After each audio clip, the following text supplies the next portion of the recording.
Hello dear students, welcome to एड्यूरुद्रम। और आज हम बात करेंगे टॉपिक की स्टेट इन एंशिएंट इंडिया।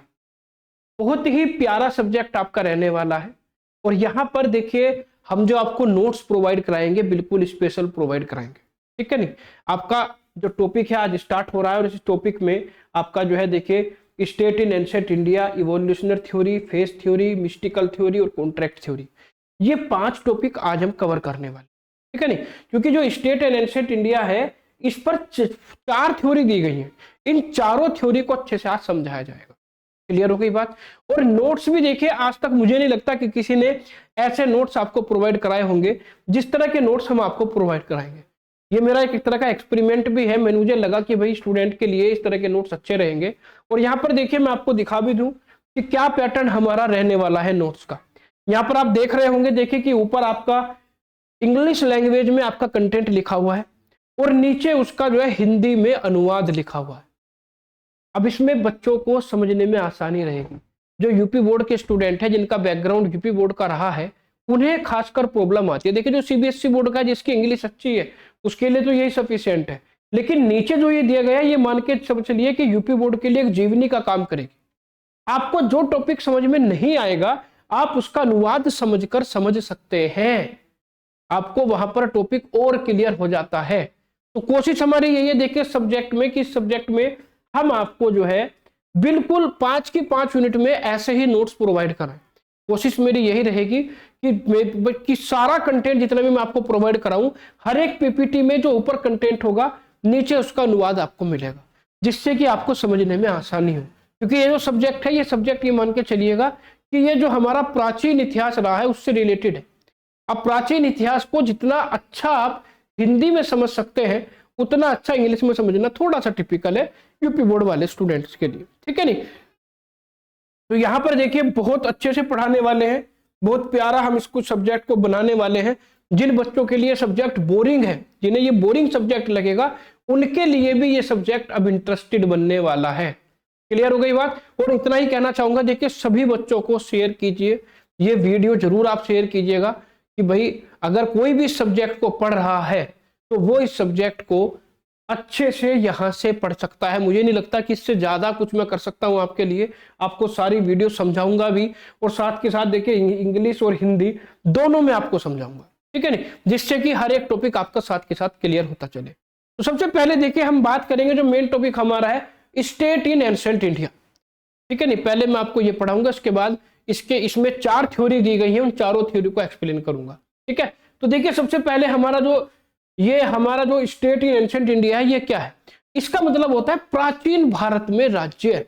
ये जो टॉपिक है, इस टॉपिक का हिंदी में अनुवाद है प्राचीन भारत में राज्य। प्राचीन भारत का मतलब जैसे कि भाई अगर हम आज से 500 साल, 1000 साल, 2000 साल पहले चले तो उस समय किस तरह से राज्य बने, राज्यों का विकास कैसे हुआ, डेवलपमेंट कैसे हुआ स्टेट का, ये आपको बताएंगे। जैसे कि अभी भी देखिए, हम जो है भाई इंडिया में रहते हैं, इंडिया में बहुत सारे स्टेट हैं। कोई यूपी उत्तर प्रदेश में रहता है, कोई उत्तराखंड में रहता है, कोई हिमाचल में रहता है। तो हर एक स्टेट को कंट्रोल करने के लिए बॉडी है, ठीक है नहीं। स्टेट को कंट्रोल करने के लिए बॉडी है, अलग अलग मिनिस्टर बनाए गए हैं, अलग अलग जो है डिस्ट्रिक्ट बनाए गए हैं। स्टेट के अंदर भी डिस्ट्रिक्ट में डीएम है, एसपी, एसएसपी है। एक पूरा का पूरा एक तंत्र बनाया गया। वो तंत्र बनाने की आवश्यकता क्यों पड़ी? ऐसा क्या हुआ कि हमें स्टेट बनाने पड़े, हमें डीएम की पोस्ट क्रिएट करनी पड़ी, एसपी की पोस्ट क्रिएट करनी पड़ी, पुलिस फोर्स क्रिएट करनी पड़ी। ये आप जितने भी आपके ऑफिस, गवर्नमेंट जितने भी आपके ऑफिस होते हैं, तो वो उनकी बनाने की जरूरत क्यों पड़ी? तो प्राचीन इतिहास में भी इस तरह के राज्य होते थे, लेकिन वो राज्य क्यों डेवलप हुए, किस तरीके से डेवलप हुए, वो आप यहां पर समझेंगे, ठीक है नहीं। तो देखिए, सबसे पहले बात करते हैं स्टेट इन एंशिएंट इंडिया। तो देखिए, धीरे धीरे स्टार्ट हुए, ऐसे नहीं कि भाई एकदम से स्टेट बन गया। लोगों की आवश्यकताएं बढ़ती चली गई। लोगों को लगा कि नहीं भाई, कोई ना कोई एक ऐसा तंत्र होना चाहिए जो पूरे सिस्टम को चला सके। उसके लिए क्या हुआ? उसके लिए फिर हमारा स्टेट डेवलप हुआ। जैसे कि अपने परिवार को आप ले लें, जैसे कि आपके परिवार में 10 मेंबर है, तो हर एक परिवार में एक व्यक्ति ऐसा होता है जिसकी सब सुनते हैं, जिसकी घर में चलती है, जिसके हिसाब से कोई शादी ब्याह, कोई भी फंक्शन या घर में आपको कोई भी काम कराना हो, उसके सलाह मशवरे के बिना नहीं होता। यानी आपने क्या कर दिया, आपका घर एक तरह से स्टेट हो गया और आपने उसे क्या बना दिया, उसे हेड बना दिया कि भाई आप जो कहोगे वो होगा, ठीक है नहीं।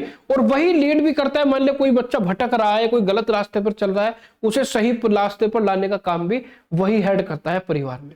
डर भी रहता है उसका, बच्चों में डर रहता है, सभी में डर रहता है, होता है नहीं होता है। तो वही उसी के लिए कि आपका जैसे कि परिवार अच्छे से चल सके, उसी तरीके से आपका स्टेट अच्छी तरीके से चल सके, चोरी चकारी ना हो, डकैती ना हो, किसी तरह का कोई मर्डर ना हो, इस तरह के जैसे आप देखते हो उस तरह घटनाएं होती रहती हैं। तो उन सबको रिड्यूस करने के लिए, कम करने के लिए पुराने जब हमारा जो प्राचीन भारत था उसमें भी राज्यों का धीरे धीरे विकास हुआ, ठीक है नहीं। तो यही सब हम समझेंगे। थोड़ा सा मैंने आपको इसलिए समझाया था कि आप उसे अपने जीवन से जोड़ सकें। देखिए किसी भी टॉपिक को समझने के लिए अगर आप उसे रियल लाइफ से जोड़ के चलेंगे तो वो जल्दी समझ में आपको आएगा, ठीक है नहीं।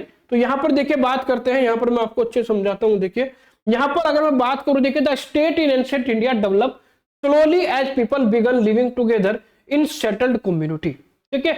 जो आपके प्राचीन भारत में जो राज्यों का विकास हुआ वो धीरे धीरे हुआ, वो धीरे धीरे हुआ। तो देखिए प्राचीन भारत में राज्य का विकास धीरे धीरे हुआ जब लोग एक साथ बसकर समुदाय में रहने लगे।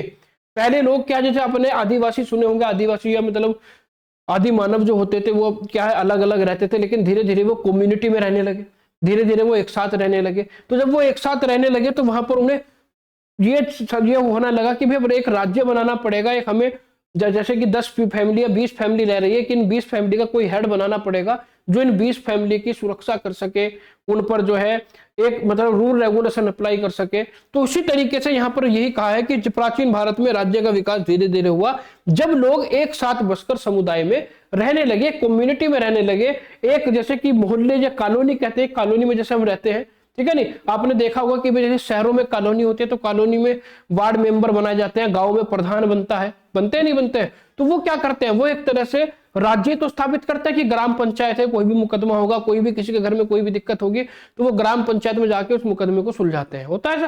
तो वही सिस्टम यहाँ पर था आपका कि the state in ancient India develop slowly as people began living together in settled community, ठीक है नहीं। धीरे धीरे विकास हुआ, जैसे जैसे लोग समुदायों में रहने लगे ऐसे ऐसे स्टेट का विकास धीरे धीरे होने लगा, ठीक है। आगे देखिए, in early time people lived in small group and follow custom to maintain order. पुराने इतिहास में देखिए प्रारंभिक काल में लोग छोटे छोटे समूह में रहते थे। इस लाइन का मीनिंग मैं आपको बता रहा हूं, प्राचीन काल में लोग छोटे छोटे समूह में रहते थे और व्यवस्था बनाए रखने के लिए परंपराओं का पालन करते थे। सभी के लिए एक रूल रेगुलेशन बनते थे कि भी क्या काम करना है क्या नहीं करना है, ठीक है नहीं। तो वो परंपरा को बनाए रखने के लिए, परंपराओं का पालन करने के लिए क्या करते थे, ये व्यवस्थाओं को बनाए रखने के लिए परंपराओं का पालन करते थे, जो भी रूल रेगुलेशन बनते थे उन्हें फॉलो करते थे, ठीक है। आगे देखिए, as life become more complex, धीरे धीरे जैसे हम आगे बढ़े तो धीरे धीरे लाइफ कॉम्प्लेक्स होने लगी, लाइफ क्या होने लगी, कॉम्प्लेक्स होने लगी। जैसे कि आज भी आप देखते हैं कि भाई फैमिली आपकी रह रही है और आप काम पर चले जाते हैं, लेकिन आपको पता है कि मैं जिस कॉलोनी में रह रहा हूँ वो कॉलोनी सेफ है, मेरे बच्चे सेफ है, मेरी बीवी सेफ है, माँ बाप सेफ है, उन्हें वहां पर अगर मैं काम पर भी जा रहा हूँ कोई दिक्कत नहीं होगी।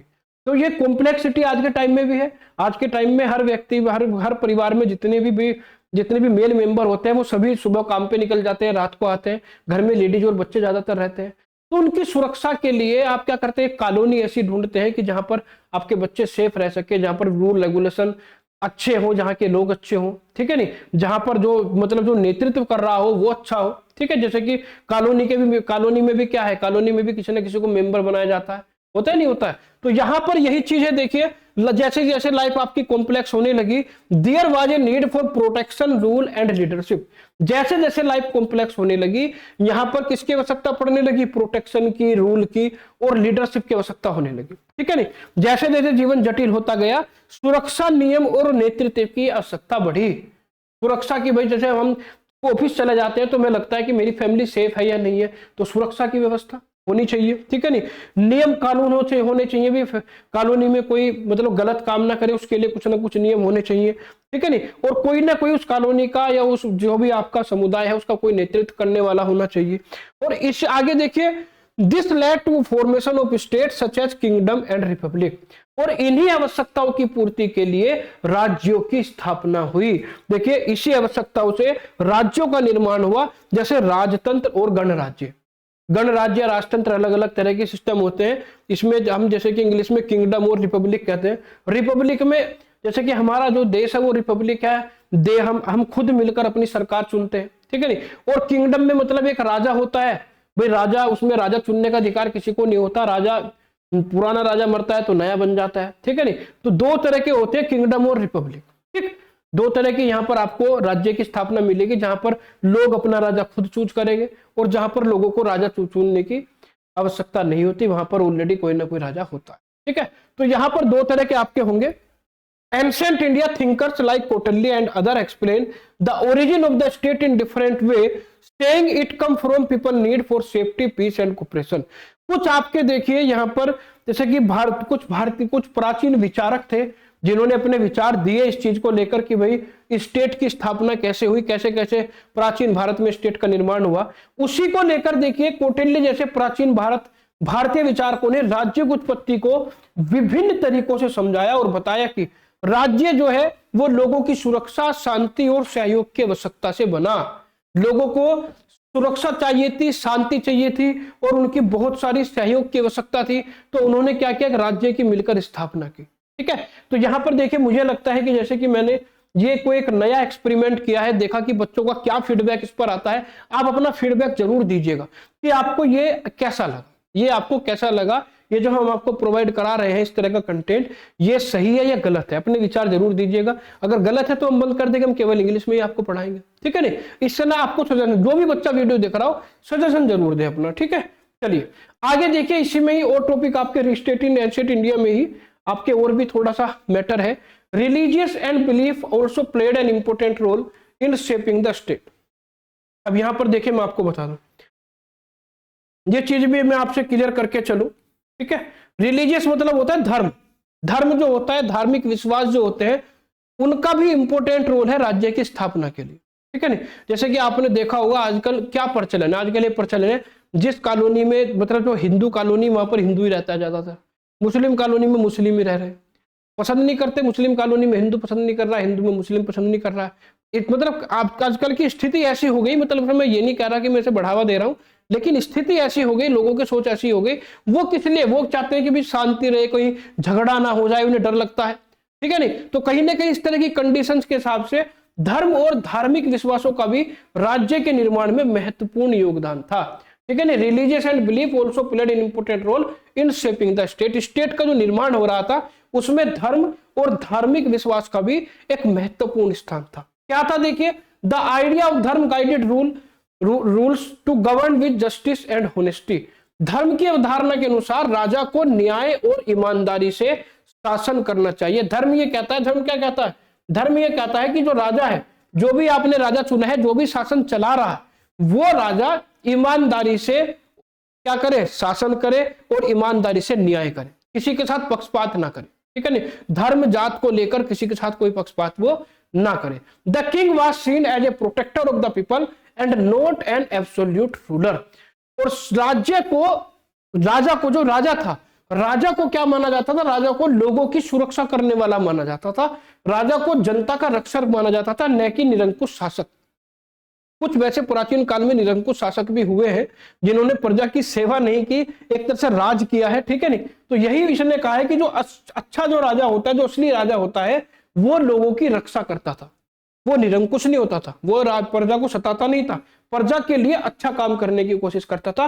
और अगर ओवरऑल मैं बात करूं, overall the state in ancient India was created to maintain, यानी इंडिया में जो प्राचीन भारत में स्टेट का निर्माण हुआ वो क्यों हुआ, ओवरऑल मैं ये कह सकता हूं कि वो मेंटेन पीस, शांति स्थापित करने के लिए, ऑर्डर का मतलब क्या हो गया यहाँ पर, आदेश या कोई भी आपका जो रूल रेगुलेशन था, व्यवस्था जो थी उसे बनाने के लिए, हार्मोनी इन सोसाइटी, सामाजिक सामंजस्य बनाने के लिए, and was based on practical need and moral values, और व्यवहारिक आवश्यकताओं और नैतिक मूल्यों के लिए यहाँ पर क्या हुई, राज्य की स्थापना हुई।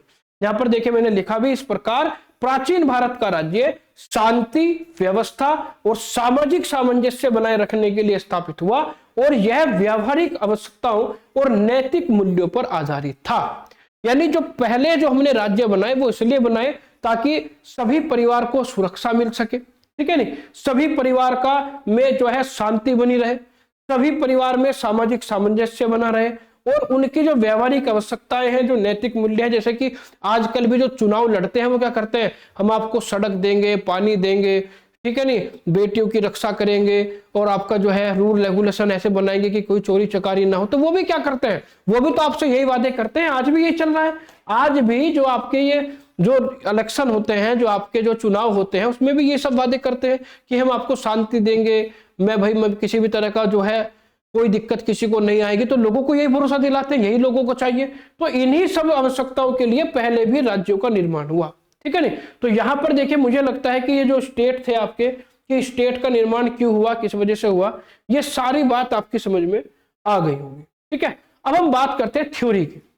इस पर कितनी थ्योरी है, मतलब जो स्टेट का जो निर्माण हुआ, ये तो मैंने आपको बताया कि स्टेट का निर्माण क्यों हुआ, लेकिन स्टेट के निर्माण में जो आपके प्राचीन भारत में राज्यों का निर्माण हुआ, इस पर अलग अलग थ्योरी है। इस पर 4 सिद्धांत हैं, एक थ्योरी नहीं है। जैसे कि मैंने अभी तो ये आपको मैंने कॉमन बताया, ये तो मैंने आपको कॉमन बताया कि भाई राज्यों का निर्माण क्यों हुआ, लेकिन यहां पर 4 थ्योरी अलग अलग है। कोई कहता है कि भाई विकासवादी सिद्धांत से हुआ, कोई कहता है कि शक्ति सिद्धांत से हुआ, कोई कहता है कि रहस्यात्मक सिद्धांत थे, और कोई कहता है कि सामाजिक अनुबंध सिद्धांत था। या इंग्लिश में बात करूं, evolutionary theory, force theory, mystical theory और कॉन्ट्रैक्ट थ्योरी। उन्होंने 4 थ्योरी बताई। इन 4 थ्योरी की वजह से आपका क्या हुआ, स्टेट का निर्माण हुआ। ये 4 थ्योरी आपकी ऐसी थी, ठीक है नहीं। देखिए, प्राचीन भारत में इन ancient India thinkers explain the origin of the state through 4 important theory. प्राचीन भारत में विचारकों ने राज्य की उत्पत्ति को 4 महत्वपूर्ण सिद्धांत के माध्यम से समझाया। इन्होंने 4 महत्वपूर्ण सिद्धांत समझाए कि भाई इनकी वजह से जो है राज्य का निर्माण हुआ, ठीक है नहीं। और These theory describe how and why the state come into existence। ये सिद्धांत बताते हैं कि राज्य कैसे और क्यों अस्तित्व में आए, राज्य क्यों बने, कैसे बने। ये 4 थ्योरी समझाती है, और हर थ्योरी अलग अलग बात कहती है। हर थ्योरी का सिद्धांत अलग अलग है, हर थ्योरी अलग अलग बात कह रही है, एक बात नहीं कह रही। क्या क्या कह रही है, जैसे कि फर्स्ट थ्योरी है, फर्स्ट थ्योरी है आपकी विकासवादी सिद्धांत या इवोल्यूशनरी थ्योरी। इवोल्यूशनरी थ्योरी क्या कहती है, इवोल्यूशनरी थ्योरी ये कहती है कि भाई आपका जो स्टेट बना वो लोगों की आवश्यकताओं की वजह से बना। लोगों को आवश्यकता लगी कि भाई एक इस तरह का सिस्टम होना चाहिए जो लोगों को सुरक्षा प्रोवाइड करा सके, जो लोगों को जो है लोगों की आवश्यकताओं की पूर्ति कर सके, ठीक है नहीं, एक रूल रेगुलेशन बना सके जिससे कि जीवन आसान हो, और धीरे धीरे डेवलप हुआ आपका स्टेट। ये आपकी थ्योरी कहती है इवोल्यूशनरी थ्योरी, इसीलिए इसका नाम है विकासवादी सिद्धांत। यानी धीरे धीरे आपका क्या हुआ, स्टेट का विकास हुआ। अब इस थ्योरी को पूरी तरह अच्छे से समझ लेते हैं। ये थ्योरी कहती है, देखिए, the evolutionary theory explain that the state did not come into existence suddenly. ये थ्योरी ये कहती है कि राज्य का विकास सडनली अचानक से नहीं हुआ, राज्य का विकास अचानक से नहीं हुआ, ठीक है नहीं। It develop slowly over a long period of time. ये एक लंबे समय में धीरे धीरे हुआ है, एक साथ नहीं हुआ कि भाई जैसे कि मतलब जो है एकदम से ही अपना राज्य किसी ने स्थापित कर दिया, ऐसा नहीं हुआ, ठीक है नहीं। वही बात इसने यहां पर कही है, देखिए कि विकासवादी सिद्धांत के अनुसार राज्य की उत्पत्ति अचानक नहीं हुई, बल्कि यह लंबे समय में धीरे धीरे विकसित हुआ, लंबे समय में धीरे धीरे विकसित हुआ। यह विकासवादी सिद्धांत या इवोल्यूशनरी थ्योरी कह रही है। समझ में आ गई बात। चलिए, इन द बिगिनिंग, अब मैं शुरुआत की बात करता हूं कि कहां से शुरुआत हुई, इवोल्यूशनरी थ्योरी की शुरुआत कहां से हुई, कहां से स्टेट बनने की एक मनसा आई कि स्टेट बनना चाहिए। तो in the beginning human being live simple lives in small family group. शुरुआत में जो मानव की जनजाति थी वो छोटे छोटे ग्रुप में रहती थी, 2-4 परिवार यहां रह रहे हैं, 2-4 परिवार वहां रह रहे हैं, दूर दूर रहते थे। ऐसे नहीं है कि जैसे अब तो आपने देखा कि पूरा का पूरा गांव बस गया, ठीक है नहीं। तो पहले ऐसा नहीं होता था, 2-4 घर कहीं है, 2-4 घर कहीं है, इस तरह से रहते थे। प्रारंभ में मनुष्य छोटे परिवार समूह में सरल जीवन जीता था, छोटे परिवार समूह में सरल जीवन जीता था। और देयर वाज नो रूल, यहां पर उस समय कोई रूल नहीं थे, कोई रूल रेगुलेशन नहीं थे, सब अपनी मर्जी से जीते थे। नो रूल लॉ और गवर्नमेंट, कोई रूल नहीं था, कोई नियम नहीं थे, कोई सरकार नहीं थी। और people depend on custom and tradition to maintain the order in society. उनके जो भी मतलब जो ट्रेडिशन थे, जो भी उनके धार्मिक विचार थे, वो उन्हीं के हिसाब से सोसाइटी में रहते थे, ठीक है नहीं। वही बात इसने कही, देखिए उस समय कोई नियम कानून या सरकार नहीं थी। उस समय शुरुआत में कोई नियम नहीं था, कोई कानून नहीं था, कोई सरकार नहीं थी, समाज में व्यवस्था बनाए रखने के लिए लोग परंपराओं और रीति रिवाज पर निर्भर थे। जो भी उनके रीति रिवाज बड़े करते हुए आए थे, जो उनके पूर्वज कर रहे थे, जो परंपरा वो निभा रहे थे, जो रीति रिवाज वो मानते थे, उनके लिए जो अच्छा था जो बुरा था वो वही मानते थे। ठीक है नहीं, प्रारंभ में ये था। उनके लिए दूसरा क्या कर रहा है उससे कोई मतलब नहीं। उनके पूर्वजों ने क्या किया, उनके रीति रिवाज क्या है, उनकी परंपराएं क्या है, वो उस पर बेस चलते थे। ठीक है नहीं, आगे देखिए, एज द पॉपुलेशन इंक्रीज, जैसे जैसे पॉपुलेशन इंक्रीज हुई, family join together and form tribes and village. जैसे जैसे संख्या बढ़ी, परिवार मिलकर जनजाति और गांव में रहने लगे। छोटी छोटी कम्युनिटी मिलकर बड़े बड़े गांव बनाए, और वो बड़ी बड़ी जनजाति कबीले, जिसे पहले कबीले कहते थे, बड़े बड़े कबीलों में रहने लगे, या उन्होंने बड़े बड़े गांव बना लिए, एक साथ रहने लगे। ठीक है नहीं, तो धीरे धीरे छोटे छोटे जो आपके ग्रुप थे वो ग्रुप आपके बड़े हो गए, वो कबीलों और गांव में कन्वर्ट हो गए। बात समझ में आ रही है? बिल्कुल देखिए, कहानी की तरह है ये सब्जेक्ट। अगर आप कहानी की तरह समझेंगे ना तो बड़ा अच्छा समझ में आएगा, रटेंगे तो समझ में नहीं आएगा। इसीलिए मैं आपको ये जो नीचे लिखी हुई है ये कहानी है, कहानी की तरह मैंने इसके नोट्स बनाए हैं, जिससे कि हर चीज आपकी अच्छे समझ में आ जाए। ठीक है नहीं, कमेंट जरूर कीजिएगा, बताइएगा कि भाई समझ में कैसा आया, कैसा लगा आपको, जरूर बताइएगा बच्चों। ठीक है नहीं, और अगर आपको अच्छा लगेगा तो शेयर जरूर कीजिएगा, शेयर जरूर कीजिएगा, सभी बच्चों तक इस सब्जेक्ट को पहुंचाइएगा, क्योंकि बहुत प्यारा सब्जेक्ट है और बहुत अच्छे से पढ़ाने वाला हूं। और यहाँ पर देखिए इवोल्यूशनरी थ्योरी में आगे क्या हुआ, आगे इसने कहा देखिए, with the growth of agriculture, धीरे धीरे खेती करने लगे लोग बाग, धीरे धीरे लोग बाग खेती करने लगे। ठीक है नहीं, people start living in one place instead of moving from one place to place. पहले क्या करता था, पहले आदमी कुछ समय यहाँ रह लिया, कुछ समय वहां रह लिया अपने हिसाब से। जैसे कि बरसात हुई तो बरसात में कहीं और रहने लगा, सर्दी हुई तो कहीं और रहने लगा, गर्मी हुई तो कहीं और रहने लगा। फिर जब खेती शुरू हो गई तो लोगों ने अपना घर एक ही जगह बना लिया कि अब तो यही रहना, यही खेती करनी। तो उनका जो ठिकाना था वो सब एक जगह हो गया, ठिकाने बदलने का काम यहाँ पर खत्म हो गया। देखिए, कृषि के विकास के साथ लोग एक स्थान पर स्थायी रूप से बसने लगे। उन्होंने मूवमेंट बंद कर दिया कि 6 महीने यहाँ रह लिए, 6 महीने वहां रह लिए, वो काम बंद हो गया। और this made life more organise but created new problem like conflict, theft और डिस्प्यूट। भाई यहां से जब वो एक जगह रहने लगे तो देखिए इससे जीवन अधिक संगठित हुआ। जब वो एक जगह रहने लगे तो जो लाइफ है उनकी वो ऑर्गेनाइज हो गई, वो और संगठित हो गई। और संगठित होने के साथ साथ लेकिन वहां पर कुछ प्रॉब्लम क्रिएट हो गई, जैसे कि झगड़े शुरू हो गए। जब लोग साथ रहेंगे, जैसे कहते हैं ना कि 2 बर्तन साथ रहेंगे तो खड़केंगे, तो वही काम हो, जब लोग एक साथ रहने लगे, एक जगह रहने लगे, तो उनमें थोड़े से झगड़े शुरू हो गए। झगड़े के बाद चोरी और विवाद जैसी समस्याएं बढ़ी, लोग बाग चोरी करने लगे, इसका सामान उठा लिया, इसकी फसल काट ली, ये कर लिया, ये समस्या बढ़ी। ठीक है नहीं, झगड़े होने लगे, विवाद होने लगे। अब इन समस्याओं को, जो ये समस्याएं होने लगी, लोगों को लगने लगा कि इन समस्याओं का निपटारा कैसे किया जाए, क्योंकि वहां कोई ऐसा तो था नहीं कि भाई कोई बड़ा था, कोई लीडर था, भाई उसके पास चलो वो सुलझाएगा, ऐसा था नहीं। तो फिर उन्हें समस्या लगने लगी कि ये चोरी चकारी, जो झगड़े विवाद जो हो रहे हैं, इनसे निपटने के लिए फिर उन्हें लगा कि कोई व्यक्ति ऐसा होना चाहिए जो इन सब का निपटारा करा सके। समझ में आ गई? तो देखिए, to solve this problem people felt the need for leadership and cooperation. ठीक है नहीं, इन समस्याओं को सुलझाने के लिए नेतृत्व और सहयोग की आवश्यकता महसूस हुई। हमें लगा कि कोई ना कोई ऐसा होना चाहिए जो हमारी लीडरशिप कर सके, जो नेतृत्व कर सके और हमें सहयोग कर सके, इन सब जो प्रॉब्लम हमारी हो रही है, इन सब प्रॉब्लम से निपटारा दिला सके। ठीक है नहीं, इसके लिए देखिए, elder and head of family begins to take responsibility for maintaining peace and order.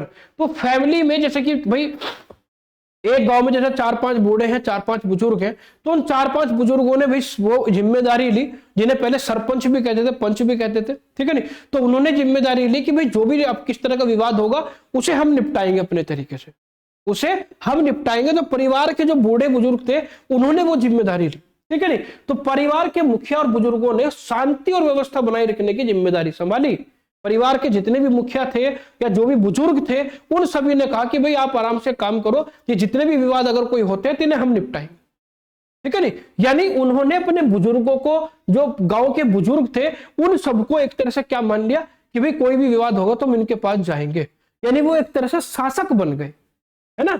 भले वो बुजुर्ग थे, ठीक है, लेकिन एक तरह से शासक बन गए, या एक तरह से कहे कि भाई वो जिम्मेदार बन गए।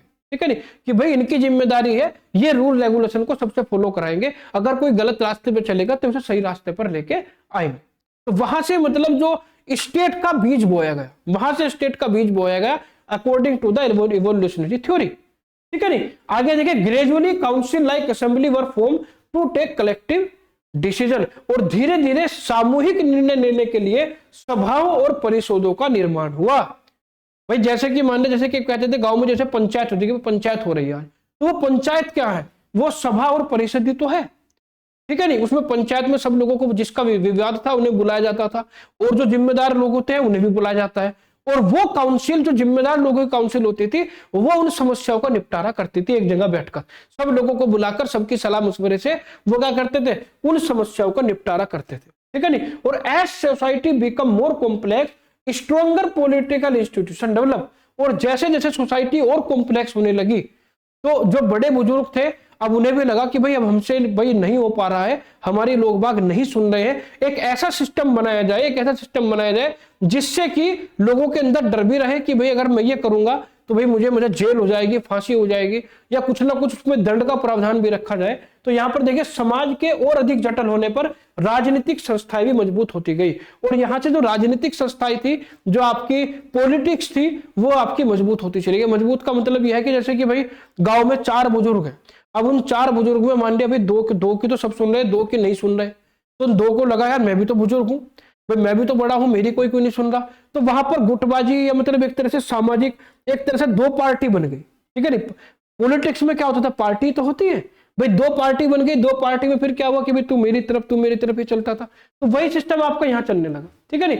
To protect people and property rule were made and authority was established, उसके बाद लोगों की सुरक्षा के लिए और उनकी संपत्ति की रक्षा के लिए, भाई लोगों की भी सुरक्षा थी, उनकी संपत्ति की भी सुरक्षा थी, तो उसके लिए नियम बनाए गए और अधिकार स्थापित किया गया, नियम बनाए गए, अधिकार स्थापित किया गया कि भाई ये तेरी जमीन है, ये तेरी है, ये तेरी है, ये मतलब इस तरह से बाउंड्री बना दी गई कि ये तुम्हारा, ये तुम्हारा, ये तुम्हारा है, इसमें आपको एक दूसरे में इंटरफेयर नहीं करना, तो लोगों को अधिकार दे दिए गए। ठीक है नहीं। लोगों के लिए नियम बनाए गए, उन्हें बताया गया कि तुम्हें क्या करना है, क्या नहीं करना है, इस तरह के पूरे नियम बनाए गए, और इस प्रकार in this way the state emerge naturally as a result of social development, और इस प्रकार राज्य का निर्माण सामाजिक विकास की स्वाभाविक प्रक्रिया के रूप में हुआ।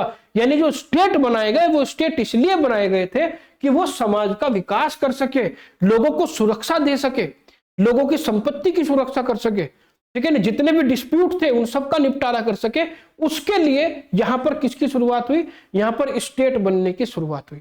ठीक है नहीं। तो according to the evolutionary theory, अगर मैं ओवरऑल बात करूं, इवोल्यूशनरी थ्योरी ये कहती है कि the state is the final outcome of continuous growth and change in human society. विकासवादी सिद्धांत के अनुसार राज्य मानव समाज के निरंतर विकास और परिवर्तन का परिणाम है। मानव समाज में जिस तरह से निरंतर विकास होता रहा और जिस तरह से उसके अंदर परिवर्तन होता रहा, और वहां पर हमें मतलब ये हमें लगने लगा कि भाई कोई ना कोई रूल रेगुलेशन की कमेटी होनी चाहिए, उसी के अनुसार वहां पर आपका क्या हुआ, ये उसी का परिणाम है कि राज्य का विकास हुआ, राज्य बनने लगे। ठीक है नहीं। और जो लोगों की आवश्यकताओं को पूरा करने के लिए चरणबद्ध रूप से विकसित हुआ, जो यानी राज्य जो है वो लोगों की आवश्यकताओं को पूरा करने के लिए स्टेप टू स्टेप आपका कंप्लीट हुआ। जैसे कि आपने देखा होगा, मूवी वगैरह में देखा होगा, कबीले वाले किसी को पकड़ के ले गए, कोई उनके कबीले में चला गया, तो वो उसे पकड़ के कहां ले जाते थे, कबीले के सरदार के पास ले जाते थे कि भाई सरदार बताएगा क्या करना है, क्योंकि सरदार क्या था, सरदार उनके स्टेट को चलाने वाला था, वो सभी उस सरदार के रूल रेगुलेशन को फॉलो करते थे। होता है नहीं होता है, तो वही सिस्टम है। तो यहीं से ही आपका जो है विकासवादी सिद्धांत के अनुसार स्टेट का निर्माण शुरू हुआ। ये एक थ्योरी हुई। एक थ्योरी ये कहती है, जो मैंने आपको बताया कि भाई राज्य कैसे कैसे बने, ये तो ये कह रहे हैं कि भाई जैसे कि लोगों की आवश्यकताओं के हिसाब से बने, लोगों को आवश्यकता बनी, उन्होंने अपने हिसाब से बना लिया। चलो अब एक दूसरी थ्योरी आती है, एक दूसरा सिद्धांत आता है। दूसरा सिद्धांत है शक्ति सिद्धांत या फोर्स थ्योरी।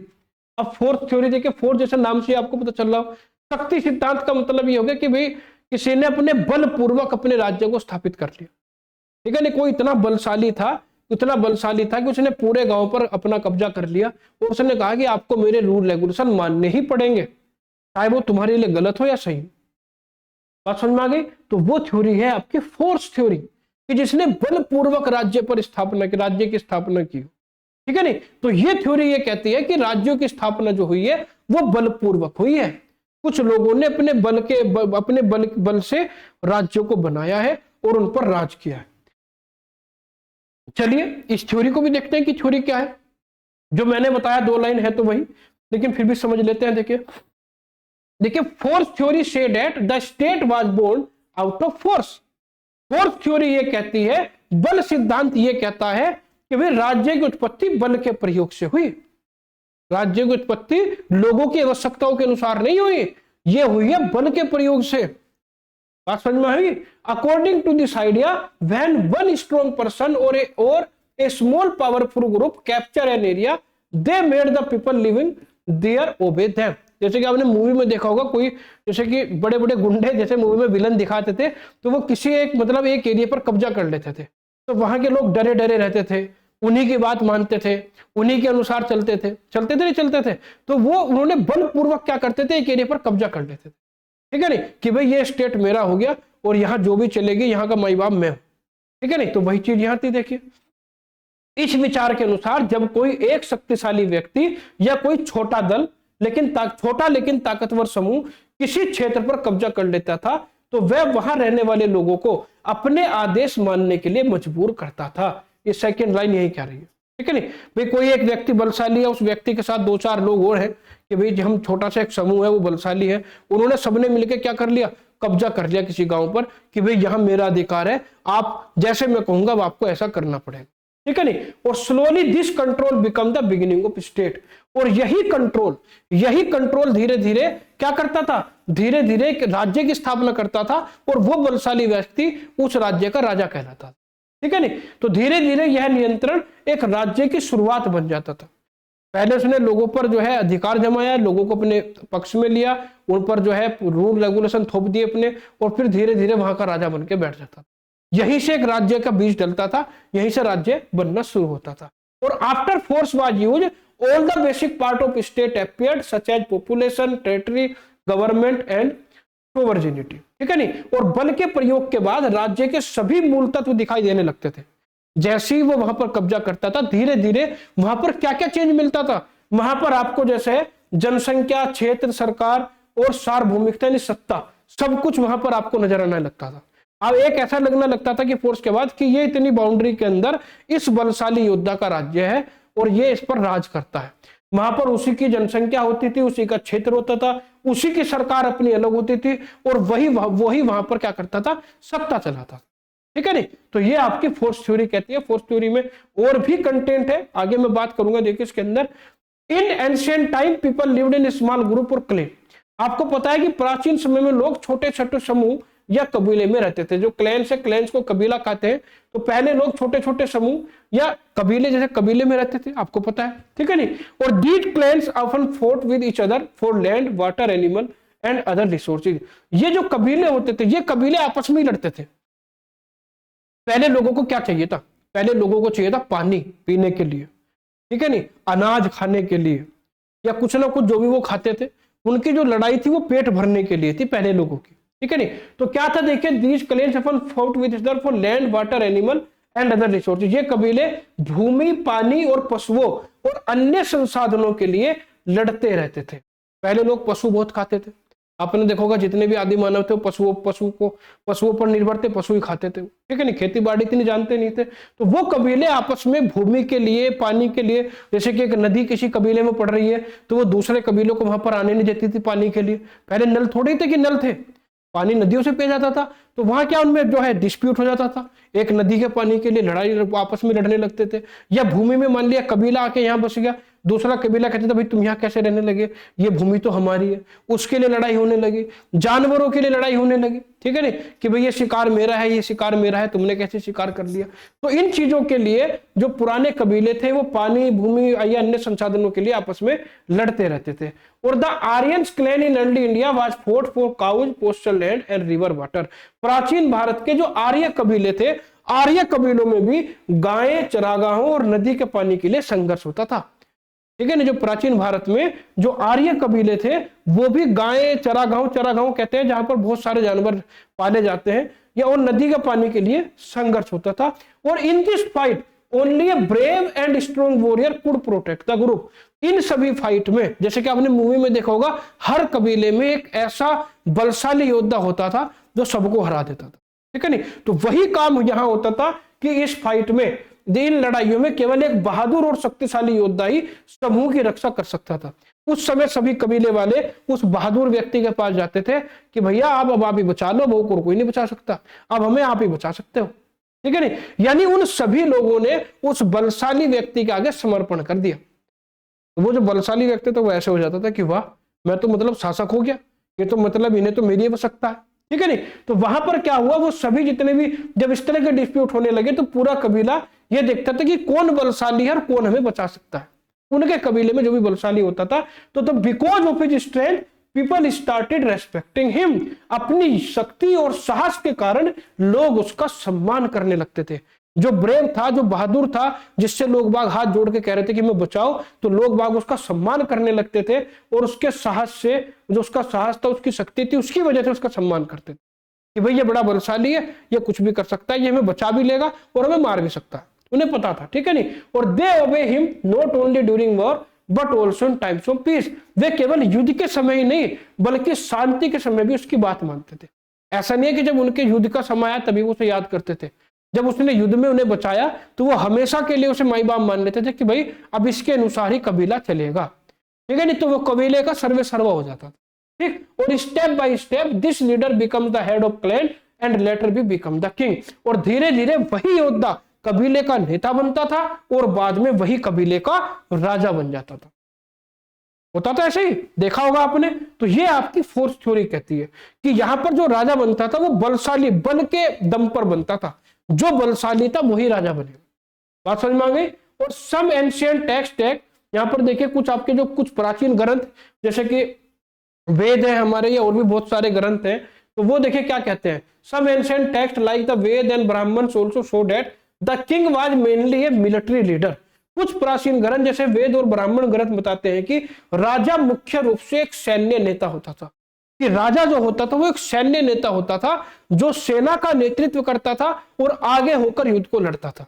आपने देखा भी होगा, देखिए अब तो चीजें अलग हो गई, ठीक है नहीं। अब तो भाई जैसे कि अब जैसे भाई हमारी जो गवर्नमेंट होती है, प्रधानमंत्री है, रक्षा मंत्री है, ये कहीं युद्ध लड़ने थोड़े जाते हैं, नहीं जाते ना। युद्ध लड़ने तो जो है सैनिक जाते हैं आगे, ठीक है नहीं। लेकिन पहले जो राजा होते थे वो आगे चलते थे, वो लड़ाई के लिए आगे चलते थे, पीछे उनकी सेना चलती थी। तो पहले क्या था, पहले यही था आपका कि भाई जितने भी हमारे वेद या ब्राह्मण जो ग्रंथ बताते हैं वो यही बताते हैं कि राजा मुख्य रूप से एक सैन्य नेता होता था, जो सैनिक भी होता था। मतलब ऐसा नहीं है कि वो केवल राजा ही, वो साथ ही साथ युद्ध को लड़ने की क्षमता भी रखता था। और उसके बाद देखिए, although ancient Indian thinker did not explain force theory in a systematical way, force clearly played an important role in the early information of state. ये जो थ्योरी मैंने आपको बताई है फोर्स थ्योरी, हमारे जितने भी प्राचीन हमारे विचारक थे उन्होंने इसका सिस्टमेटिकल वे में एक्सप्लेनेशन नहीं किया, क्योंकि बहुत सारे जो थिंकर्स थे वो उसे गलत मानते कि नहीं ऐसा नहीं, ठीक है। एक थ्योरी है, ये कहीं ना कहीं थ्योरी बताई जाती है। देखिए भले ही प्राचीन भारतीय विचारकों ने बल सिद्धांत या फोर्स थ्योरी को व्यवस्थित रूप से नहीं समझाया, लेकिन स्पष्ट है कि यह राज्य के प्रारंभिक निर्माण में बल का महत्वपूर्ण योगदान था। भले ही देखिए मैंने आपको जो थ्योरी बताई है इसका मतलब बहुत कम लोग समर्थन करते थे, जो हमारे जो प्राचीन विचारक थे उन्होंने बहुत कम इसका जो है समर्थन किया है, लेकिन फिर भी कहीं ना कहीं राज्यों की स्थापना में बल का भी महत्वपूर्ण योगदान रहा, ठीक है नहीं। जो बलशाली होता था उसने राज किया है पहले, ठीक है। चलिए अब फोर्स थ्योरी के बाद नेक्स्ट आती है मिस्टिकल थ्योरी, जिसे डिवाइन थ्योरी भी कहते हैं। अब डिवाइन थ्योरी क्या कहते हैं? डिवाइन थ्योरी ये कहती है कि जो राज करता था, जो राजा होता था, लोग ये मानते थे कि इन राजा को भगवान ने भेजा है, ये भगवान के दूत हैं, इन्हें भगवान ने भेजा है हमारी रक्षा करने के लिए। तो वहां लोगों के मन में एक दैविक विचार थे, ठीक है नहीं, कि भाई ये जो राजा है ये राजा नहीं, ये भगवान है, ये भगवान के रूप है, इन्हें भगवान ने हमारे लिए भेजा है। तो यहाँ वहां पर ये सोच होती थी, ठीक है नहीं। तो सोच देखिए तीनों थ्योरी में अलग अलग सोच है। यहां पर देखिए the mystical theory also called the divine theory explain that the state was created bye God, ठीक है नहीं। रहस्यात्मक सिद्धांत या को दैवी सिद्धांत भी कहा जाता है। देखो जो मिस्टिकल थ्योरी है डिवाइन थ्योरी भी कहा जाता है। इसके दो नाम है, मिस्टिकल थ्योरी, डिवाइन थ्योरी। जिसे हिंदी में रहस्यात्मक सिद्धांत और डिवाइन थ्योरी को दैवी सिद्धांत कहा जाता है। इसे दैवी सिद्धांत भी कहा जाता है। इस सिद्धांत के अनुसार राज्य की उत्पत्ति ईश्वर की इच्छा से हुई है। राज्य जो बना है वो ईश्वर ने बनाया है और उसका जो राजा है वो भी ईश्वर ने भेजा। इसकी थ्योरी ये कहती है, ठीक है नहीं। According to this theory king did not get power from the people, their power come directly from God. इस थ्योरी के अनुसार राजा को जो पावर मिलती थी वो लोगों से नहीं मिलती थी, वो डायरेक्ट भगवान से मिलती थी, ठीक है नहीं। इस मत के अनुसार राजा को सत्ता जनता से नहीं बल्कि सीधे ईश्वर से प्राप्त होती थी। ये थ्योरी ये कहती है ना, बिल्कुल डिफरेंट थ्योरी। देखो अब देखिए, because of this belief the king was considered holy and superior to ordinary people. इसलिए राजा को साधारण मनुष्य नहीं माना जाता था, वह एक पवित्र और श्रेष्ठ व्यक्ति समझा जाता था। उसे भगवान के बराबर दर्जा देते थे लोग कि भाई ये तो भगवान ने भेजा है, भगवान का दूत है, ये जो राज्य बना है ये भी भगवान ने बनाया है, ये जो राजा है ये भी भगवान ने बनाया। तो उसे पूजते थे, उसे पवित्र मानते थे, उसे श्रेष्ठ व्यक्ति मानते थे, ठीक है नहीं। और in ancient time, specially in ancient India, the king was seen as a divine और सेमी डिवाइन पर्सन। और प्राचीन काल में, विशेषकर प्राचीन भारत में, अगर भारत की बात करूं, राजा को देवी या अर्धदेवी व्यक्ति माना जाता था, यानी उसे पूरा गॉड या मतलब जो है गॉड का दूत माना जाता था। जैसे ये मान के चलिए कि एक दैवीय शक्ति है, ये ऊपर से शक्ति भगवान ने हमें दी है, ठीक है नहीं। और people believe that God himself choose the king to rule the state. और लोगों को ये विश्वास था कि ईश्वर ने स्वयं इन्हें चुना है हम पर शासन करने के लिए, ठीक है नहीं। लोगों का विश्वास था कि ईश्वर स्वयं राजा को शासन करने के लिए चुनता है, कि जो राजा है इसे ईश्वर ने चुनकर हमारे लिए भेजा है। तो विरोध जीरो था, विरोध नहीं करता था कोई, क्योंकि वो उन्हें भगवान मानते थे। The king was thought to have the power of God like Indra, Varuna and Agni. और यह भी माना जाता था कि जो राजा था, राजा में इंद्र, वरुण और अग्नि जैसे देवताओं की शक्तियां होती थी। राजा जैसे कि हम अभी इंद्रदेव, भाई अग्नि देवता हो गए, हमारे वायु देवता हो गए, इन सबको पूछते हैं तो लोग उन्हें ही पूछते थे। वो ये मानते थे कि जो राजा है यही इंद्र है, यही हमारे वायु देवता है, यही हमारे अग्नि देवता है, राजा को ही सब कुछ मानते थे, ठीक है नहीं। इस कारण देखिए, this made the king very powerful in eyes of the people. इस कारण लोग राजा को बहुत सम्मान देते थे, लोगों की नजरों में राजा के लिए बहुत ज्यादा सम्मान होता था। तो जैसे हम है भाई, हम भाई जो कोई भगवान को मानता है, अल्लाह को मानता है, ठीक है नहीं, तो हम क्या मानते हैं, उन्हें मतलब हमेशा उन्हें मतलब हाथ जोड़कर प्रणाम करते हैं, कभी मतलब बुरा सोच भी नहीं सकते उनके लिए। तो वही थ्योरी यहाँ पर जो थी, किनके लिए, राजा के लिए थी, ठीक है नहीं। आगे देखिए, obeying the king the considered religious duty and disobeying him was seen a sin against God. और वो ये मानते थे कि राजा ने जो भी कहा है, राजा जो भी कह रहा है उसे मानना हमारा कर्तव्य है, हमारी ड्यूटी है। और अगर हम इसे नहीं मानेंगे तो ये एक तरह से पाप होगा, भगवान इसे पाप समझेंगे, ठीक है नहीं। उसका आदेश मानना वो अपना धार्मिक कर्तव्य समझते थे। राजा की अवज्ञा करना या उसका आदेश ना मानना ईश्वर का अपमान और पाप माना जाता था। अगर हम राजा की बात नहीं मानते तो उस समय तो लोगों को लगता था कि उन्होंने भगवान का अनादर कर दिया, उन्होंने पाप कर दिया, ठीक है नहीं। देखिए, तो before the time of Buddha king were highly respected and worshipped. Buddha के टाइम से पहले जो हमारे भगवान बुद्ध थे, उन भगवान बुद्ध के टाइम से पहले यहाँ पर जो राजा थे उनकी एक पूजा होती थी, उन्हें एक अलग ही आदर दिया जाता था। बुद्ध से पहले के समय में राजाओं को अत्यधिक सम्मान प्राप्त था। बात समझ में आ रही है? चलिए, और great royal sacrifice and ritual increase the divine image of the king. बड़े बड़े यज्ञ और अनुष्ठान राजा की दैवी शक्ति को और मजबूत करते थे। लोग बड़े बड़े मतलब जो है राजा भी बड़े बड़े यज्ञ कराते थे, लोगों को दान दक्षिणा भी देते थे, लोग उन्हें पूजते थे, ठीक है नहीं। तो जो बड़े बड़े यज्ञ होते थे, वो धार्मिक अनुष्ठान कराते थे, भंडारे कराते थे, उन सब के लिए राजा की जो छवि थी वो और मजबूत हो जाती थी, वो और मजबूत हो जाती थी। और इन सम किंगडम किंग वर कॉल्ड देवा और God and in a few case they were even worshipped in temple. कई राजाओं को देव का दर्जा प्राप्त था, उन्हें देव कहा जाता था कि भाई तो देव हैं, ये देवता हैं। और कुछ स्थानों पर उनकी पूजा भी की जाती थी, उनके मंदिर भी थे। जो राजा था उनके मंदिर बना दिए जाते थे, लोग उन्हें मंदिर में पूजते भी थे। बात समझ में आ गई? चलिए, तो ये था भैया यहाँ पर देखिए मिस्टिकल थ्योरी। और आपने देखा भी होगा, ऐसी बात नहीं है, जो बलशाली थे, जिन्होंने मतलब अपनी प्रजा के लिए किया है, अपने बल पर किया है, उनका आज भी लोग सम्मान करते हैं। महाराणा प्रताप जी को देख लीजिए, सभी सम्मान करते हैं, ठीक है नहीं। तो ऐसे बहुत सारे योद्धा हमारे हुए हैं जो जिनका आज भी सम्मान करते हैं, दिल से लोग सम्मान करते हैं, ठीक है नहीं। तो ये जो थ्योरी है, ऐसी नहीं कि कोई भी थ्योरी यहाँ पर है ऐसी नहीं है कि मतलब सही नहीं है, हर थ्योरी अपनी जगह सही है, बस कुछ ज्यादा सही है, कुछ थोड़ी कम सही है, आपको परसेंटेज थोड़ी ऊपर नीचे हो सकती है। और यहाँ पर देखिए, country and priest help spread in belief to strength the king and authority. दरबारी और पुरोहित इन विश्वासों को फैलाकर राजा की शक्ति को मजबूत करते थे। जो राजा के दरबार में दरबारी होते थे, जो पुरोहित होते थे, वो अपनी जनता में इस बात को फैलाते थे कि भाई राजा देवता है, राजा ही सब कुछ है, राजा की आज्ञा माननी पड़ेगी। वो लोगों के दिमाग में यही काम करते थे, यही भरने का काम करते थे।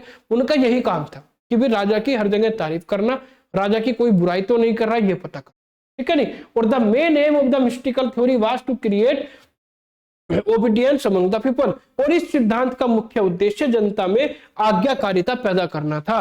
ये सिद्धांत जो राजा के दरबारी थे वो सिर्फ यही काम करते थे कि भाई जितना भी हमारा स्टेट है, इस पूरे स्टेट के अंदर कोई भी राजा की अवज्ञा ना करे, हर एक उसके आदेश का पालन करे और आदेश को ऐसे माने जैसे कि भगवान का आदेश हो, ठीक है नहीं। और since the king rule with God's approval people were afraid to question और अपोज हिम। क्योंकि राजा को ईश्वर द्वारा नियुक्त किया जाता था। लोगों की सोच क्या थी? लोगों की सोच ये थी कि राजा को ईश्वर के द्वारा नियुक्त किया गया है, इसलिए वो उसके आदेशों पर प्रश्न चिन्ह नहीं लगाते थे। अगर राजा ने गलत आदेश भी दे दिया तो वो उसे भगवान का आदेश मानकर क्या करते थे? फॉलो करते थे, ठीक है नहीं। कोई इस बात का विरोध नहीं करता था, क्योंकि लोगों के मन में यही था कि भाई राजा को तो भगवान ने भेजा, ये जो राजा है इन्हें भगवान ने हमारे लिए चुनकर भेजा है, ये थ्योरी रहती थी। और law and punishment were also linked to divine will. और कानून और दंड को भी ईश्वर की इच्छा से जोड़ा जाता था। अगर किसी को कोई दंड मिल रहा है तो वो भी आज व्यक्ति ये सोचता कि भाई ईश्वर ने मुझे दंड दिया है, और वो उसका उसे भुगत लेता। तो ये थ्योरी आपकी थी मिस्टिकल या डिवाइन थ्योरी, जिस पूरी थ्योरी के अंदर हम क्या करते थे? हम यहाँ पर राजा को भगवान का दर्जा देते थे, यही मानते थे कि भगवान का दूत है या भगवान ही है, ठीक है नहीं। और यहाँ पर देखिए जो हमारे जो थिंकर थे, जैसे कि कौटिल्य को आप जानते होंगे। However, later thinker like Kautilya did not fully accept this theory। हालांकि बाद में कौटिल्य जैसे विद्वानों ने इस सिद्धांत को पूरी तरह स्वीकार नहीं किया है, वो सहमत नहीं थे, ठीक है नहीं। जो हमारी इवोल्यूशनरी थ्योरी थी सबसे ज्यादा उसे ही मानते थे। जितने भी हमारे विचारक थे पुराने, वो इवोल्यूशनरी थ्योरी से तो जो है सेटिस्फाई थे कि हाँ ये थ्योरी रही होगी।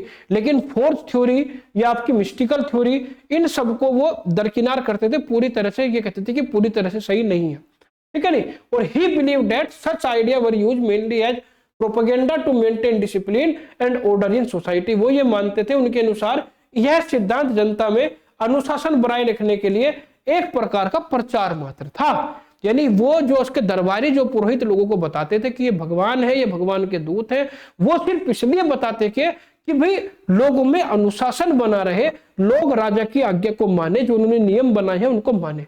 ऐसा ना हो कि लोग उन्हें हल्के में लेने लगे और वो अवज्ञा करने लगे और अपनी मर्जी से चोरी चकारी कुछ भी करने लगे।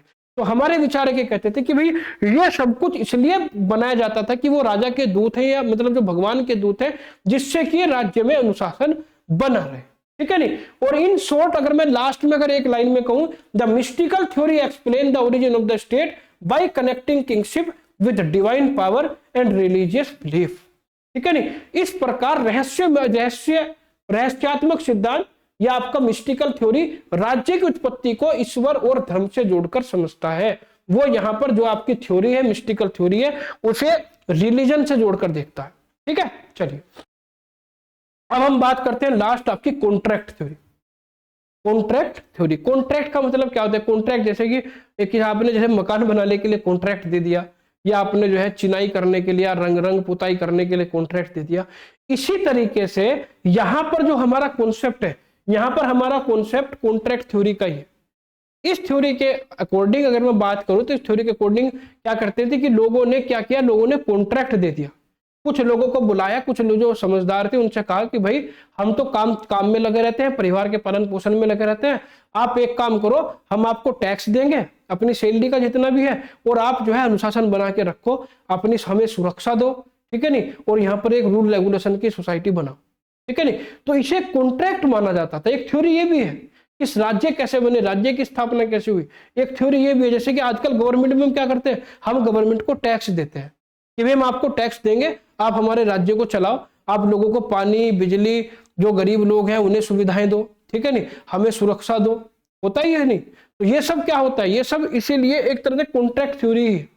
आज के टाइम में भी कॉन्ट्रैक्ट थ्योरी ही, मैं तो मानता हूं कि आज के समय में कॉन्ट्रैक्ट थ्योरी ही काम कर रही है, ठीक है नहीं, कि हम सब लोग मिलकर एक व्यक्ति को चुनते हैं, कोई चुनाव होता है, चुनाव में हम कहते हैं कि ये हमारा मुख्यमंत्री होगा, या ये हमारा विधायक होगा, ये हमारा सांसद होगा, ठीक है नहीं, और हम उससे कहते हैं कि हम गवर्नमेंट को टैक्स देंगे और आप हमारी रक्षा करो, रूल रेगुलेशन बनाओ जो कि हमारे लिए सही है, ऐसे करते हैं नहीं। तो वही थ्योरी, एक थ्योरी पहले भी थी।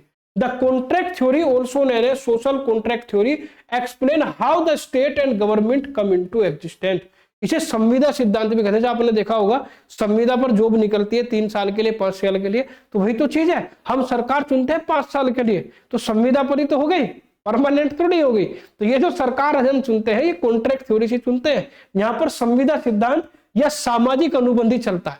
5 साल बाद हमें लगता है सही काम नहीं कर रहा है, दूसरी चुन लेते हैं, होता है नहीं, तो यही है बिल्कुल ठीक। तो संविदा सिद्धांत, जिसे सामाजिक अनुबंध सिद्धांत भी कहा जाता है, यह बताता है कि राज्य और सरकार की उत्पत्ति कैसे हुई, ठीक है नहीं। और according to this theory the state was created by the people for his own benefit. और इस सिद्धांत के अनुसार जो राज्य की स्थापना हुई है वो लोगों द्वारा अपने हित के लिए है। लोगों ने अपने हित के लिए राज्य की स्थापना की है, लोगों ने अपने हित के लिए राज्य की स्थापना की है। In the beginning human being lived in a state और of nature, in this state there was no government, no law, no authority. शुरुआत में मनुष्य प्राकृतिक अवस्था में रहते थे, खुले में रहते थे, उन्हें कोई नियम कोई कानून नहीं मानने थे, अपने हिसाब से जी रहे थे। होता था नहीं, जैसे आदि मानव का आपने सुना होगा, आदि मानव कैसे रहते थे, पढ़ा होगा आपने। और इस समय देखिए कोई सरकार नहीं थी, कोई कानून नहीं था, कोई भी शासन व्यवस्था नहीं थी। स्टार्टिंग में तो यही था, ठीक है नहीं। तो everyone was free to do whatever they wanted, और हर व्यक्ति फ्री था, जो वो चाहता था वो करता था, ठीक है नहीं। हर व्यक्ति पूरी तरह से स्वतंत्र था, वह जो चाहता था वह कर सकता था, जो मैंने आपको बताया। और life was difficult and unsafe because there was no protection for life and property.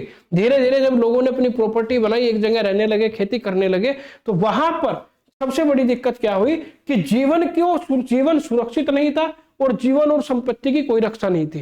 भाई पहले जब कोई कानून नहीं था, कुछ नहीं था, मान लिया मैंने किसी की जान ले ली, तो मुझे पता था कि मुझे कोई दंड ही नहीं देगा, क्योंकि कोई शासन व्यवस्था नहीं थी, ठीक है नहीं। तो वहां पर क्या होता था, वहां पर क्या है, इस तरह की चीजें आने लगी, इस तरह की दिक्कतें आने लगी कि शक्तिशाली लोग कमजोर लोगों को नुकसान पहुंचाने लगे, ठीक है नहीं। तो देखिए strong people could harm weak people and there was fear, violence and insecurity everywhere. शक्तिशाली लोग कमजोर लोगों को नुकसान पहुंचा सकते थे, इसलिए समाज में डर, हिंसा और असुरक्षा फैली हुई थी।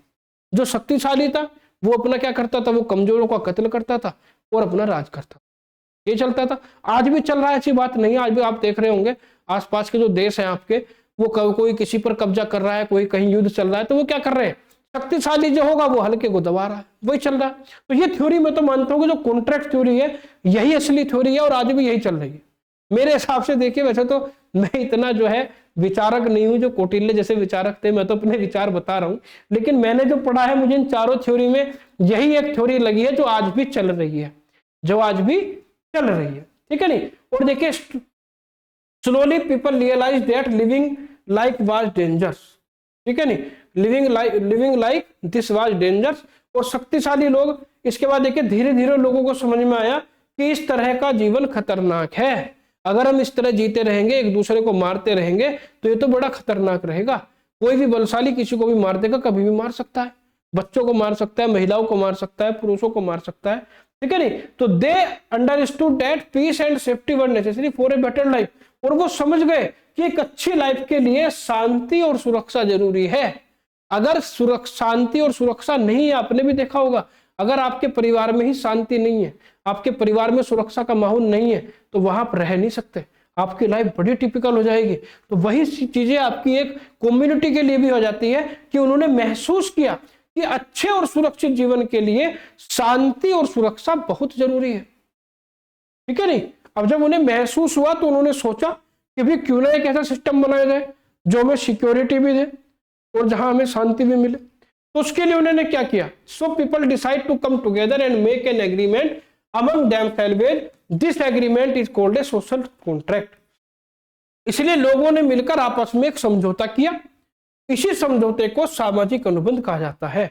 लोगों ने आपस में इकट्ठे हुए, सबने एक सामाजिक समझौता किया, एक पूरा एग्रीमेंट बनाया गया कि भी क्या रूल फॉलो करने हैं, क्या नहीं करने हैं, क्या सही है, क्या गलत है, अगर आप ये करोगे तो इस पर क्या दंड होगा, वे सब चीजें यहाँ पर एक अनुबंध बनाया गया। और यहाँ पर इस अनुबंध के बाद through this contract people gave up some of their personal freedom and agree to obey a common authority. इस अनुबंध के तहत लोगों ने अपनी कुछ व्यक्तिगत स्वतंत्रता छोड़ दी और एक सामान्य सत्ता का पालन करने पर सहमति जताई। भाई कुछ लोगों को स्वतंत्रता छोड़नी पड़ेगी, जैसे कि भाई हम एक प्रदेश में रह रहे हैं तो हमें पता है कि मैं ये काम नहीं कर सकता, मैं ये काम नहीं कर सकता, मैं रात को 12 बजे के बाद तेज आवाज में गाने नहीं चला सकता, ठीक है नहीं, वरना पुलिस ले जाएगी, कोई शिकायत कर देगा। तो ये क्या है, स्वतंत्रता को छोड़ना पड़ेगा, नहीं पड़ेगा? ऐसा नहीं है कि मैं किसी भी समय में कुछ भी कर लूं, मुझे लोगों की सुरक्षा, लोगों की सहूलियत, लोगों की शांति को भी ध्यान में रखना पड़ेगा। तो वही चीज वहां पर हुई। और उसके बाद as a result of this contract the state and government were form. The main purpose of the government was to maintain law and order, protect life and property and ensure peace in society. और इसी contract के result, इस contract का यह परिणाम रहा कि वहां पर स्टेट और गवर्नमेंट का जन्म हुआ, गवर्नमेंट की स्थापना हुई, सरकारें बनी, राज्य बना, ठीक है नहीं। और जो इस राज्य का, इस सरकार का क्या पर्पस था, इसका पर्पस था कि भी लॉ एंड ऑर्डर, नियम और कानून बनाना, लाइफ को प्रोटेक्ट करना, प्रॉपर्टी को प्रोटेक्ट करना और सोसाइटी में शांति स्थापित करना। लास्ट में लिखा है, देखिए सामाजिक अनुबंध के परिणाम स्वरूप राज्य और सरकार की स्थापना हुई। सरकार का मुख्य उद्देश्य समाज में कानून और व्यवस्था बनाए रखना, जीवन और संपत्ति की रक्षा करना और शांति सुनिश्चित करना था। मजा आ रहा है देखिए पढ़ने में? बताइए, हर चीज आपको मिल रही है, इंग्लिश हिंदी दोनों मिल रही है, साथ के साथ समझ में भी आपको आ रहा होगा। हर थ्योरी को मैं देखिए अच्छे से आपको समझाता वो चल रहा हूं। और the government got its power from the concern of the people, यानी ये जो गवर्नमेंट थी, ये ऐसा नहीं कि ये शक्तिशाली अपनी शक्ति के बल पर बन गई या एक दैविक शक्ति है, ऐसा नहीं है, ये लोगों की सहमति से बनी है। जैसे कि आजकल सरकारें बनती हैं, लोग चुनते हैं, विधायकों को चुनकर भेजते हैं, सांसदों को भेजते हैं, तब प्रधानमंत्री और मुख्यमंत्री का चयन होता है। सरकार को अपनी शक्ति जनता की सहमति से मिली, लोगों ने ही सरकार को बनाया, ठीक है नहीं। और famous western thinker like Thomas Hobbes, John Locke and Jean Jacques explain this theory in different way. Thomas Hobbes, John Locke और रूसो जैसे प्रसिद्ध पश्चिमी विचारकों ने इस सिद्धांत की अलग अलग व्याख्या की है, ठीक है नहीं। उनकी व्याख्याओं के अंदर हमें नहीं जाना कि उन्होंने क्या क्या व्याख्या की है इन्होंने, लेकिन हर एक जितने भी आपके ये पश्चिमी विचारक थे, ठीक है नहीं, इन सभी ने अलग अलग अपने विचार इस थ्योरी पर दिए हैं। और although their idea were not exactly the same, they all agree that the state is not natural but created by human agreement। इनके जो विचार थे वो अलग अलग हैं, वो सब मतलब एक जैसे नहीं है तीनों के, लेकिन तीनों के विचार में एक बात कॉमन है। कॉमन ये है, देखिए हालांकि इनके विचारों में कुछ अंतर थे, लेकिन वे सभी इस बात पर सहमत थे कि राज्य प्राकृतिक नहीं है, वो मानव समझौते से बना है। ये एक कुछ लोगों ने, जितने भी लोग कम्युनिटी में रहते थे, उन्होंने कॉन्ट्रैक्ट किया है और वहीं से आपका जो है स्टेट और गवर्नमेंट बनी, ठीक है नहीं। और इन सिंपल वर्ड अगर मैं लास्ट में कहूं, देखिए कॉन्ट्रैक्ट थ्योरी से that state was form because people wanted security. State इसलिए बना क्योंकि लोग सिक्योरिटी चाहते थे, लोग शांति चाहते थे, पीस चाहते थे और बेटर लाइफ, एक अच्छा जीवन चाहते थे, ठीक है नहीं। The government exist to serve the people and its authority comes from the people themselves. सरल शब्दों में संविदा सिद्धांत या कॉन्ट्रैक्ट थ्योरी ये कहती है कि राज्य लोगों की सुरक्षा, शांति और बेहतर जीवन की आवश्यकता के कारण अस्तित्व में आया। सरकार जनता की सेवा के लिए होती है और उसकी शक्ति जनता से ही उन्हें मिलती है। तो कुल मिलाकर देखिए आज चारों थ्योरी मैंने आपको बताई है। कमेंट करके जरूर बताइएगा कि आपको लेक्चर कैसा लगा, ठीक है नहीं। जो हमारा ये हमने जो नया किया है कि इंग्लिश के साथ साथ हिंदी का कंटेंट भी आपको प्रोवाइड करा जाए, जिससे कि समझने में आपको आसानी हो। इसका आप पर क्या इफेक्ट पड़ा, गलत पड़ा, सही पड़ा, अपने विचार जरूर दीजिएगा। तो आज के लिए प्यारे बच्चों इतना ही। Thank you.